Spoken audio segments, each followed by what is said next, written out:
নমস্কার, সবাই কেমন আছেন? টুনটুনির মিনি রিয়েল কুকিং হাউসে আপনাদের সবাইকে স্বাগত।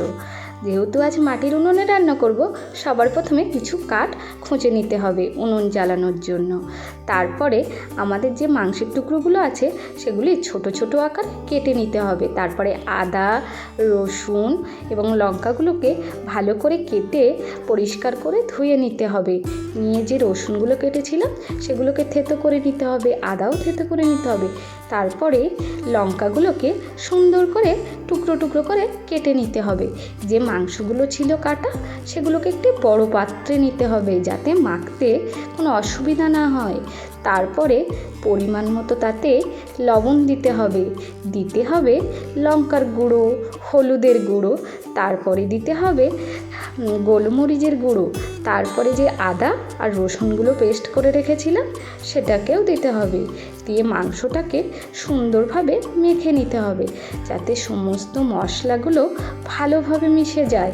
যাতে ভালোভাবে না মাখা হলে চিকেনটা কিন্তু খেতে ভালো লাগবে না। তারপরে তাতে দিতে হবে টক দই, দিয়ে সেটাকেও দিয়ে ভালো করে মেখে নিয়ে পরিমাণ মতো দেব বেসন, তারপরে একটা ডিম তাতে ভেঙে দিতে হবে, তারপরে দেব চালের গুঁড়ো, দিয়ে সেটাকে ভালো করে ম্যারিনেট করে নেব।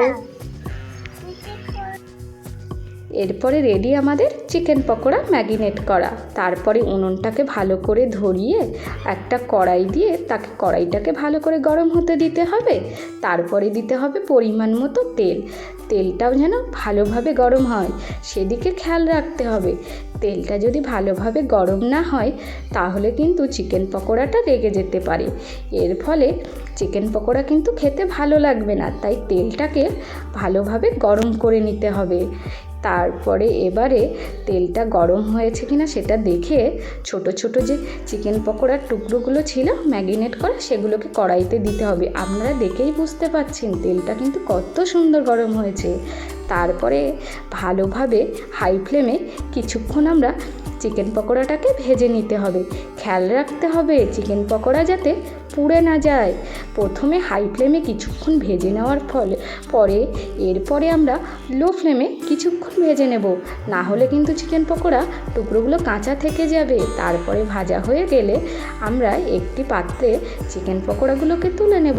তারপরে বাকি যে চিকেনগুলো ছিল সেগুলোকে আবার সেম একই রকমভাবেই আমরা ভেজে নেব।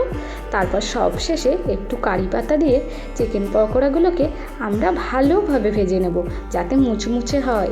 তারপরে আমাদের চিকেন পকোড়া রেডি। আমাদের চিকেন পকোড়ার ভিডিওটা আপনাদের কেমন লাগলো? আপনাদের যদি ভালো লাগে তাহলে আপনারা একটা লাইক, কমেন্ট এবং শেয়ার এবং সাবস্ক্রাইব করে দেবেন। দেখা হচ্ছে পরবর্তী ভিডিওতে।